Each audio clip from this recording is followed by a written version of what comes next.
Hi everyone, Michelle here, and welcome to the Daily M podcast. I write this on Chris Cannavaro's 3-year anniversary of his passing. It seems impossible that it has been this long already. Where did he go? The older I get, the more I ponder the death experience itself as that day looms closer. It's not a dismal pondering, but one of curiosity and faith that, like all else, it will be perfect and right. When we have that context, we can heighten the days and those moments that we have here. Not so much in doing, as that's super, but in being.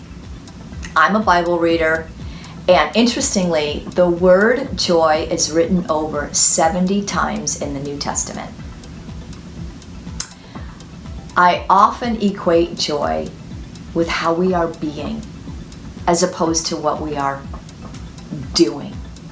Joy is a seed that sits in the heart and can be expressed in spirit, whether washing the dishes or on a yacht experiencing the blue waters around Greece. Ironically, too, I wrote this as we hear of 2 recent public figures committing suicide. Unbeknownst to friends and family, these 2, in their younger twilight years, were pushed to such a point that no longer living was their appropriate answer. It's shocking. And while we don't like to look at these dark situations, the truth is that it's not so uncommon and needs our attention. Why? These 2 had plenty of money. They both had fame. They both contributed greatly to mankind. But my suspicion is that despite that, one major thing was lacking: joy. Because having joy in one's heart surpasses and transcends all burden and worry. So we clearly see here that money buys you goods and services, but it can't nourish the thirst the heart longs for. Joy. Pure joy. Joy in just being. Do you guys remember that silly movie with Eddie Murphy where his name was Kit, right? Which means keep it together. It was super funny, hilarious, because he was anything but that. He lived his life chaotically and worried about anything and everything. And he, of course, always got into trouble. And as he tried to keep it together, but he could never keep it together.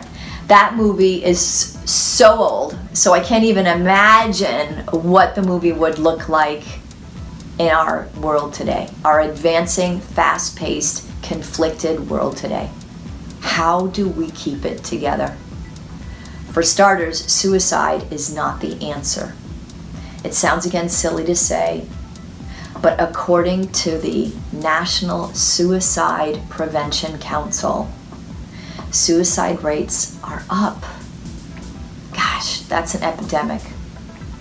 I wrote my last blog on depression and how yoga can help anxieties.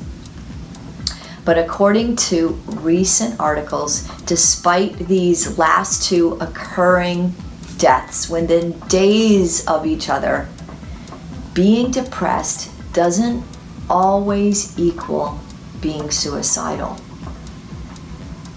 Interesting to note. So what gives? Well, if you can't uncover the inner joy that your birthright bequeaths you, then you need to finish reading this, listening to what I have to say, and address the privilege that is yours. Joy. 20 years ago, my mom died of Alzheimer's, meaning that I lived through 4 years of watching someone so beautiful and so saintly deteriorate right in front of me. while she was still in her early 50s. That's just way too young. And my losses didn't start or stop there, as many people close to me died at an early age. Additionally, I had stomach problems as a child.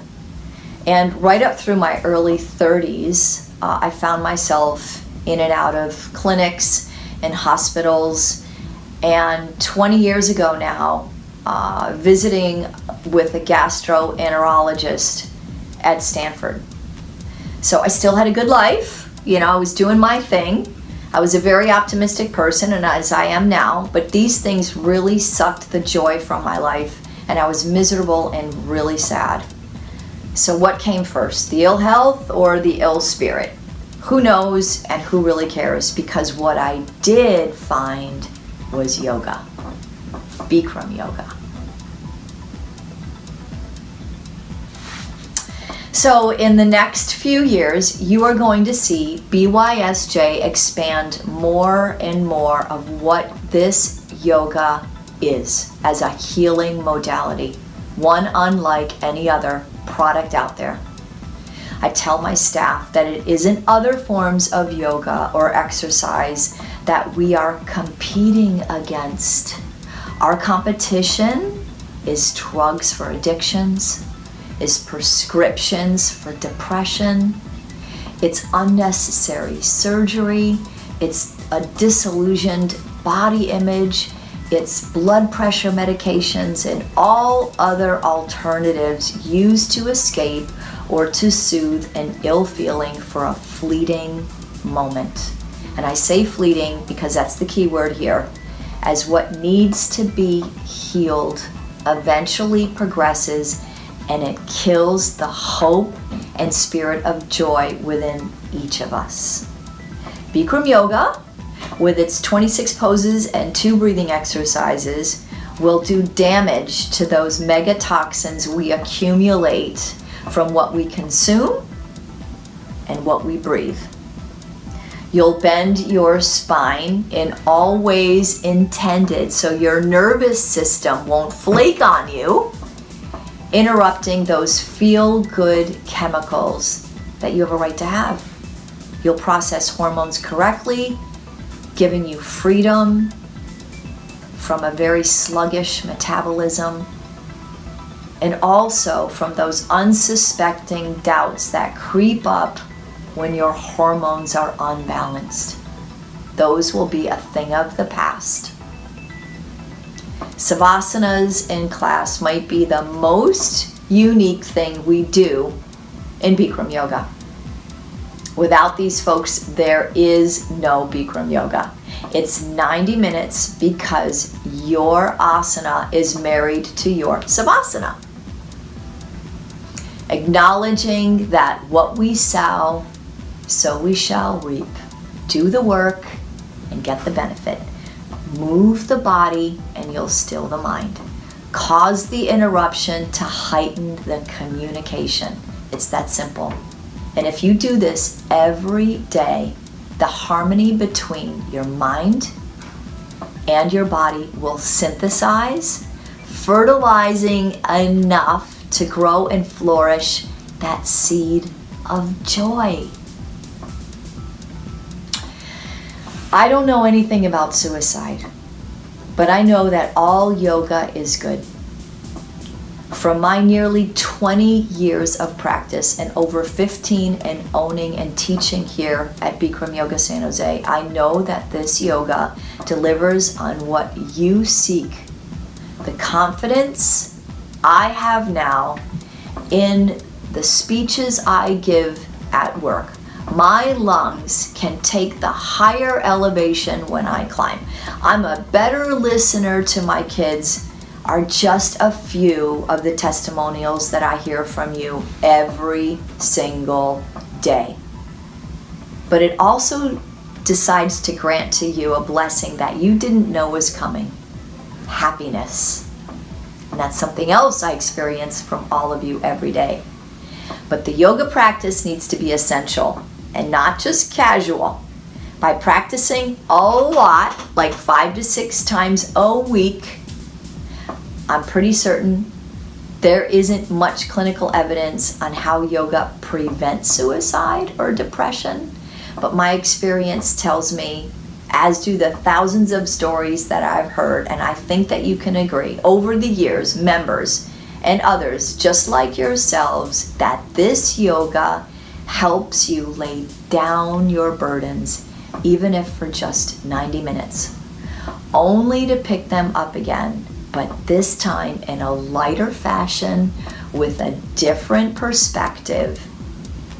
These burdens are too heavy and too many to carry. Left alone, you'll bury yourself dead, and you haven't even died yet. So if darkness is getting more sophisticated, then we better turbocharge our bodies and our minds so that that darkness passes us by. Make yoga a choice, but then make yoga a requirement. And avoid all of those other alternatives that I spoke of earlier that will only make things worse in the long haul. But there's something more to add here. Bikram yoga is the same every day. It's the yoga intended for 7 billion people, meaning it's for beginners. It's for everybody. No one cares if you've ever practiced anything a day in your life. The teacher provides safe instruction with the dialogue. You can take it where you can, sitting if you need. Yes, the room is hot, so we see you with as little on as possible. So no one knows who you are, what you do, the house you live in, the zip code you live in, the car you have. So if there was ever a place for you to just be, it's here. The nature of this yoga eliminates roles, titles, status, or other. You are just like everybody else in that room. No preference, no bullying, no entitlement, no help. And the best part is that you are accepted and even loved in this community.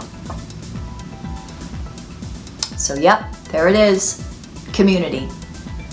Our world as it is now, and probably in the near future, will keep us alone. We have tight schedules, so there's no time to chit-chat.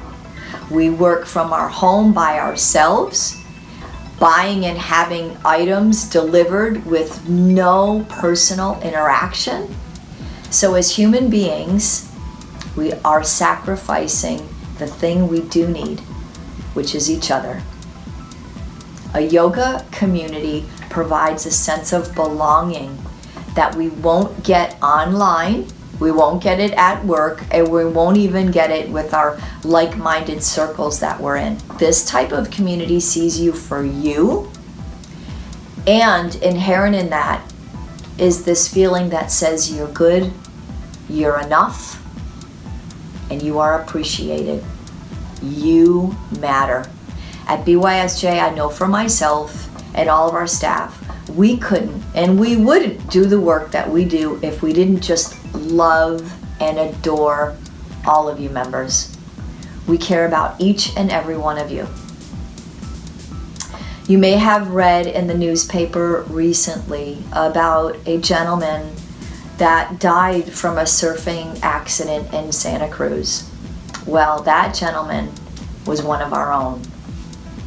Richard Heron. He loved this yoga and did it up to 5 times a week.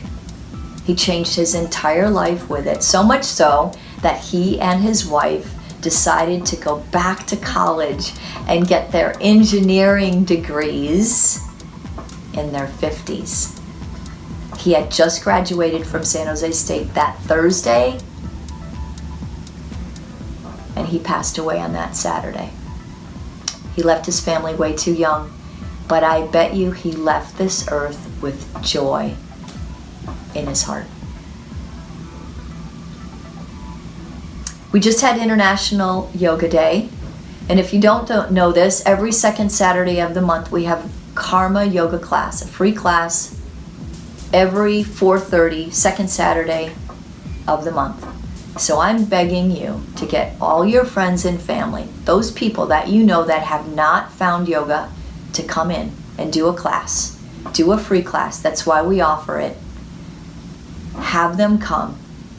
Have them come to maybe some of the events that we offer, and tease them enough for them to get a little bit of a spark to start a yoga practice. All the teachers will be happy to talk to them.